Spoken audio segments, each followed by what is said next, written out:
Every corporation swears its product serves your needs. Every company insists its profits come from innovation and value. And every time, reality proves otherwise. From planned obsolescence to wage stagnation, from debt traps to manufactured scarcity, people find themselves perpetually broke despite working harder than previous generations. The system isn't broken, it's designed. When you look at how companies operate, poverty isn't an accident, it's a feature. The most dangerous assumption workers make is that the system helps them, but it doesn't. It's designed for extraction. When you understand how modern companies engineer poverty, patterns emerge. Products are built to break. Wages stay behind costs. Debt is packaged as freedom. Entire industries exist to transfer wealth upward, from those who have least to those who have most. The people who survive financially aren't the ones who trust the system.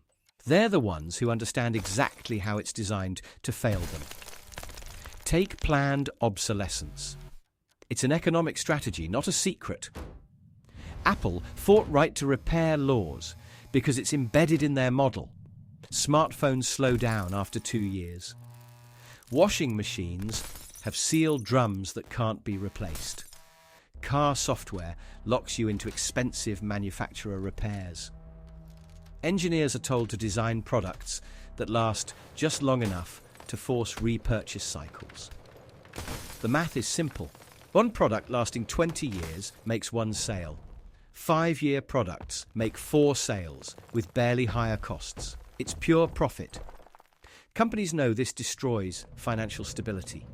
A person spending $5,000 every 5 years stays perpetually in payment cycles, unable to save.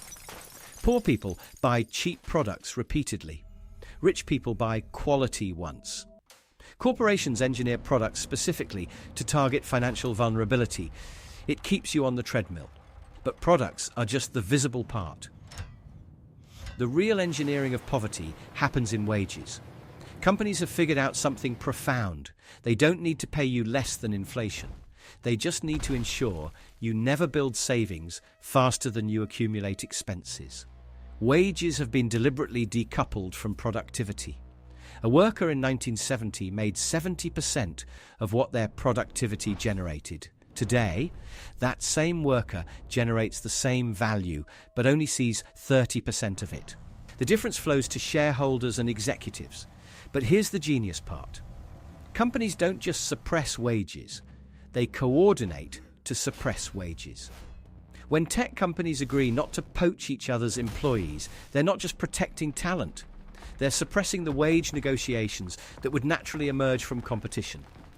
Walmart, Amazon, and other major employers deliberately keep wages low and then invest in lobbying so government benefits have to make up the difference.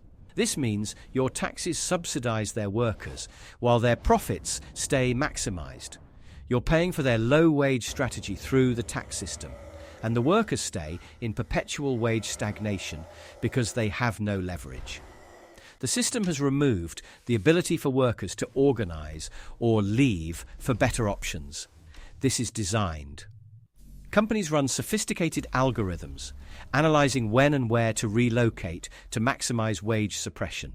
They fragment the labor market specifically to prevent solidarity and negotiation. A worker in 2024 works more hours than their grandparent, takes less vacation, and has less job security, yet brings home a smaller share of what they actually produce. That's not an accident. That's an engineered outcome. But suppressing wages and manufacturing product failure isn't enough to guarantee poverty on a mass scale. The financial system itself has to be weaponized against ordinary people, and it is. Credit cards are perfect examples. A credit card charges interest rates between 18 and 25% on revolving debt. Credit card companies know most people can't pay the balance in full. They know that a $2,000 charge that someone pays slowly will cost them an extra $800 in interest. They price products knowing people will revolve debt. The entire business model depends on financial desperation. If everyone paid their cards in full, credit card companies would collapse. But they won't collapse because the system ensures people can't pay in full. Wages aren't sufficient for both living costs and debt repayment, so debt revolves. And the company extracts hundreds of dollars from a person who needed $800 to survive that month in the first place. Then there's student debt. The United States has engineered an entire higher education system designed specifically to trap young people in unpayable debt before they even earn their first paycheck. Tuition has increased 900% over 40 years, while wages increased 40%. This isn't coincidence. Universities and lenders coordinated to make education the one thing that couldn't be discharged in bankruptcy. So, a person graduating at 22 with $60,000 of debt is already defeated financially. They'll spend their 20s, 30s and 40s paying for an education instead of building wealth. Companies love this because it creates a labour force too desperate and too indebted to demand raises or better conditions. An engineer with $60,000 of student debt will accept lower salaries than they otherwise would. A teacher with $50,000 of student debt will work in an underfunded school rather than risk default. Student debt doesn't just destroy individual finances, it systematically suppresses wage demands across entire industries. The system knows this. That's why it exists. Housing represents the ultimate poverty engineering machine. 30 years ago, housing was expensive. Today, it's weaponized against ordinary people. Companies buy up residential properties, convert them to rentals, and charge rents that consume 80% of tenant income. This is deliberate. When housing costs more than 60% of income, people can't save, can't invest, can't build generational wealth. But that's exactly what's happening in most American cities now. A company like Blackstone owns over 300,000 homes. They're not in the business of housing people. They're in the business of extracting monthly payments forever. A person renting from Blackstone will never own. They'll never build equity. They'll work their entire life and have nothing to show for it. But Blackstone will have extracted 300,000 times, 12 times the monthly rent from those communities. Home ownership itself has become a wealth trap disguised as the American dream. A person buys a home with a 30-year mortgage at varying interest rates. Over 30 years, they'll pay double the home's price in interest alone. But they don't see it that way. They see home ownership as building equity. And some do. But for most people, that equity is consumed by property taxes that increase annually, by maintenance costs that balloon as the house ages, by insurance that compounds every year. The system is designed so that by the time you've paid off a house, you've spent so much on taxes, insurance and maintenance that the net wealth accumulated is minimal. Meanwhile, the bank collected half your payments as interest. That's poverty engineering dressed up as the dream home. And underneath all these individual systems sits healthcare, which has been engineered to financially devastate families. A single medical emergency in the United States costs tens of thousands of dollars. A cancer diagnosis can cost $500,000. Americans file bankruptcy over medical debt more than any other cause. This isn't because medicine is expensive. It's because the system has been designed to extract maximum wealth from sick people. Insurance companies employ armies of people whose sole job is to deny coverage.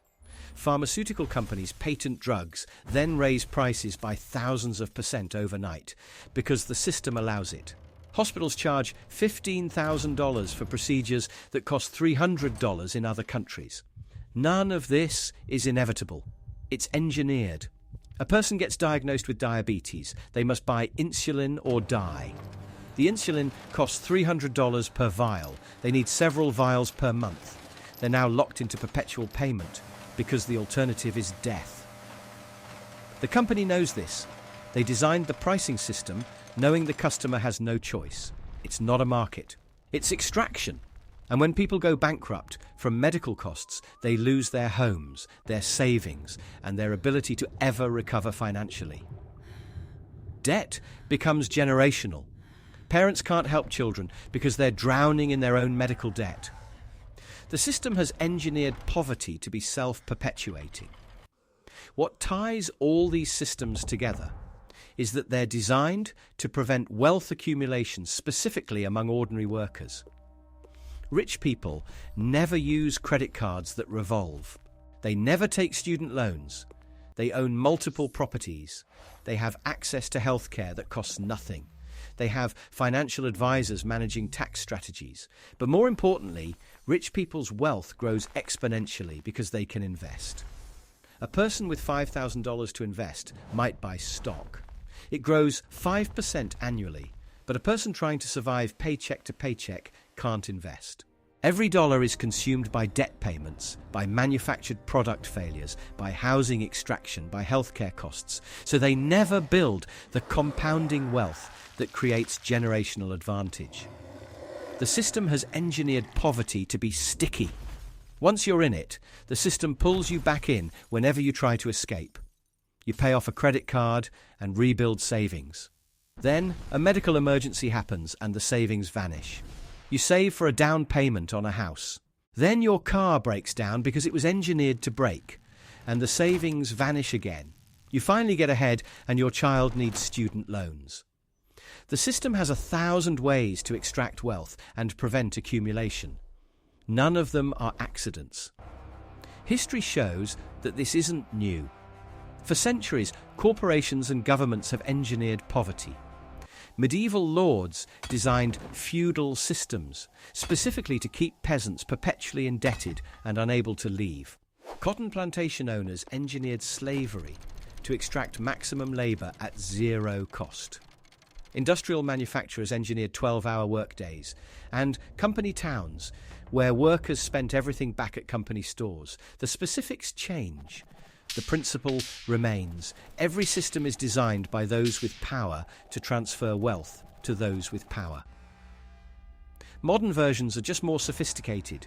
They use algorithms instead of whips. They use debt instead of direct ownership. But the outcome is identical. Ordinary people work and never accumulate. Elites accumulate and don't work. And the system is specifically engineered to ensure this remains the case. Understanding this is the first step to protecting yourself. Because once you see that the system is designed to fail you, you stop trusting it. You stop believing that working hard and following the rules will make you prosperous. You start asking different questions. How do I avoid credit debt? How do I prevent planned obsolescence from consuming my income?